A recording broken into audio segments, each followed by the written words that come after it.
guys, Marco here, welcome back to another lesson. Let me show you this very simple trick to avoid repetitive chord progressions.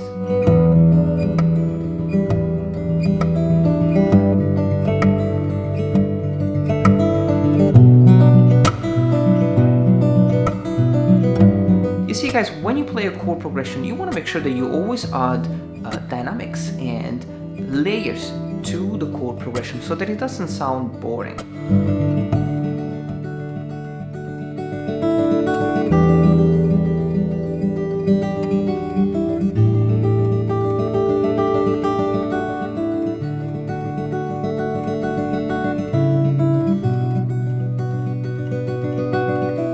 And so in this lesson we are going to add musical elements to a chord progression.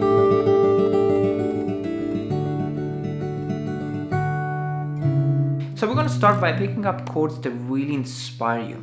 Then we're going to diversify the finger picking pattern, and then we're going to add the percussion to it. We're also going to add a B section to add more color and dynamic to the whole structure.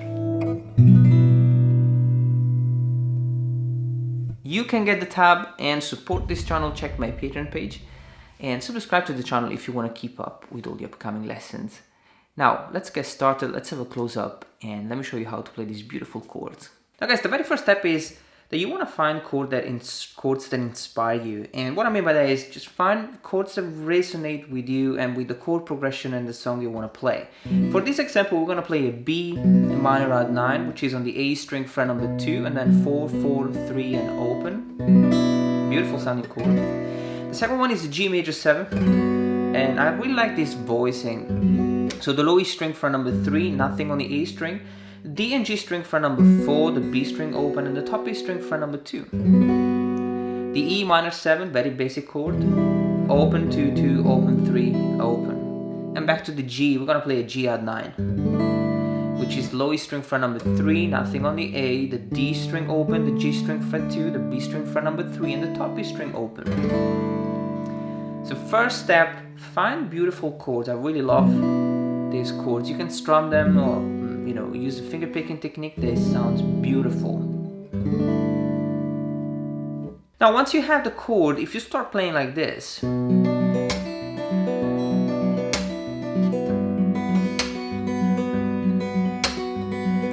you're already playing a lot of things. The finger picking pattern is really busy. There is also the percussion as well, so you can't really create any dynamics on top of this one. So you gotta start quiet.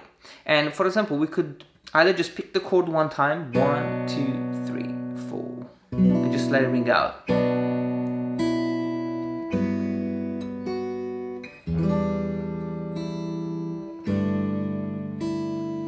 Just plucking the chord and then the top E string. This is just to outline the chords and sort of just give a sort of an intro and a very quiet and simple way to get started.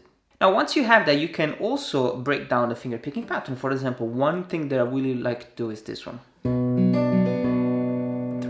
and 4. 3 and 4 and 3 and 4 and 3 and 4. I'm playing a pattern in 6. So I have 1, 2, 3, 4, 5, 6. 1, 2, 3, 4, 5, 6. Now the first movement is with the thumb. I have thumb on the A string and thumb on the D string. Then I have the B string with the middle, thumb again on the D string, and index on the G string. Okay, so I will have thumb, thumb, middle, thumb, index, thumb, thumb, middle, thumb, index. Now this is 6 notes, but the first one lasts for 2 counts. 1, 2, 3, 4, 5, 6, 1. So when I repeat the pattern, I just play the bass note and I let it ring out. 3. And then just one string, maybe the first or the second, just to add a little bit more of over ringing. 3 and 4 and G. For the G, same picking pattern. The only difference is that the first note played with the thumb is on the low E string. So you have 6, 4, 2, 4, 3, and then the first string. E minor, same thing as the G, and G add 9. And now this is a very cool way to get started because I am kind of giving a little bit more rhythm, but I'm not full speed and really crazy or busy fingerpicking pattern. The chords sounds beautiful, they kind of help you to play less. So we outlined the chords and then we added the rhythm, very simple picking pattern. So the third step could be filling the gaps between 3 and 4. We can kind of fill in the gap and play an even longer fingerpicking pattern.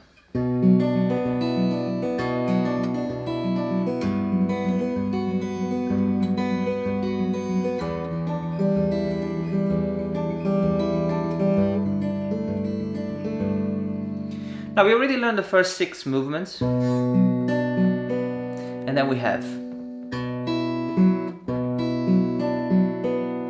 another 6 notes: thumb, ring, thumb, ring, middle, thumb, index. Now for the B minor, we're gonna play the A string, the E string with the ring, the A string again with the thumb, the B string with the middle, the D string with the thumb, and the G string with the middle.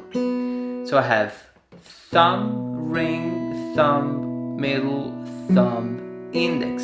And the strings that I'm playing are 5, 1, 5, 2, 4, 3.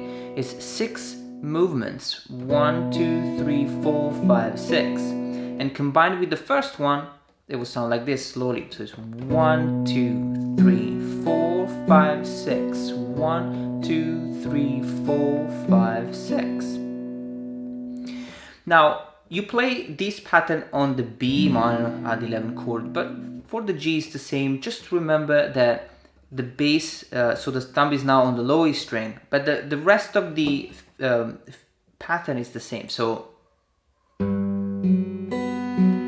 6, 1, 6, 2, 4, and 3. E minor is the same.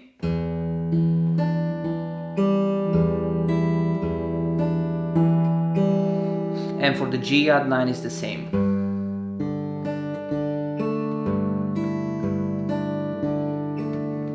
When you put it together,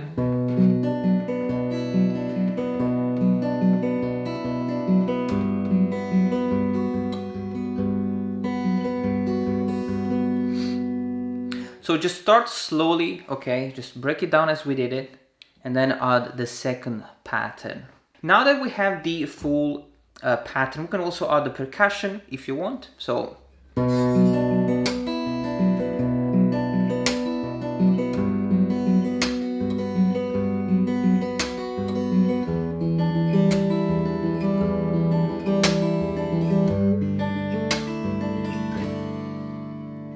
now the percussion is on the second movement. The first movement, the second finger picking pattern is going to be replaced with the thumb slap.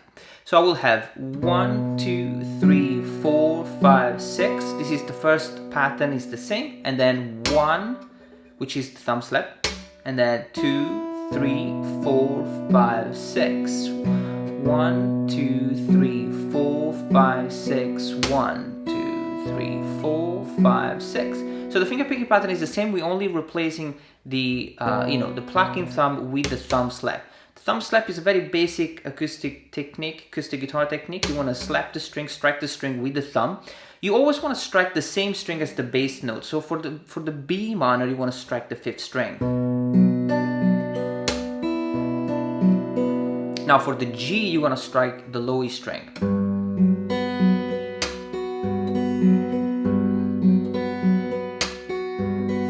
E minor, the low E string. And for the G, the low E string. Beautiful way to add more rhythm to the chord progression.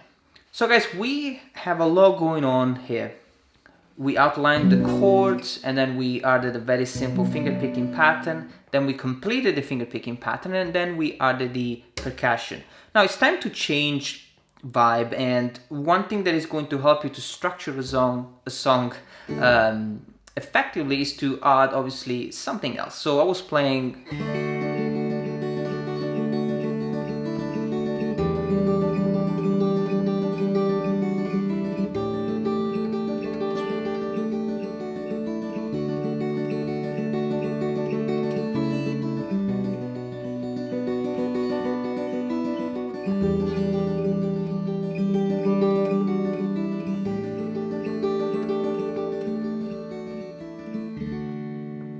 it's a very simple thing, D major chord, and the finger picking pattern is totally different.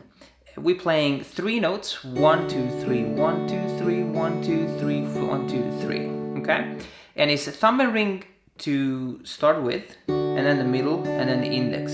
So these are all triplets. 1, 2, 3, 1, 2, 3. You can change the voicing as well. Now each pattern is repeated, I think 8 times for each chord. 1, 2, 3, 4, 5, 6, 7, 8. E minor 7, just, you know, G string open and 2 and 2. 2, 3, 4, 5, 6, 7, 8. Sorry. So usually the last two patterns I will change the voicing of the chord. 2, 3, 4, 5, 6, 7, 8. A sus. So 2, 3, and 3. 1, 2, 3, 4, 5, 6, 7, 8. D major. 1, 2, 3, 4, 5, 6, 7. So here I'm playing a D over C sharp. So I'm playing the A string fret number 4, the G string fret 2, the B string fret 3, and the top A string open. And it's just 2 rounds. 1, so that would be 7 and 8. And then the B minor. This one can be quite stretchy, so be careful. Low E, the A string fret 2 and the top E string fret number 2, and then 3 and then 4. 1, 2, 3, 4, 5, 6, 7, 8. Always the last 2 counts. Change the voicing with the open string. E minor 7 again. 3, 4, 5, 6. A. 3, 4, 5, 6. And we finish with the D. Now, obviously from here, you can go back to the same finger picking thing. But you see how important it is to add a different section to the song. It's completely different, kind of open up with the major key, the D major, different finger picking pattern, completely different vibe. So it's going to spice up the chord progressions and the song that you are playing. So really take it step by step and implement some of these ideas. Let me know if you like the video, guys, and I'll see you next time.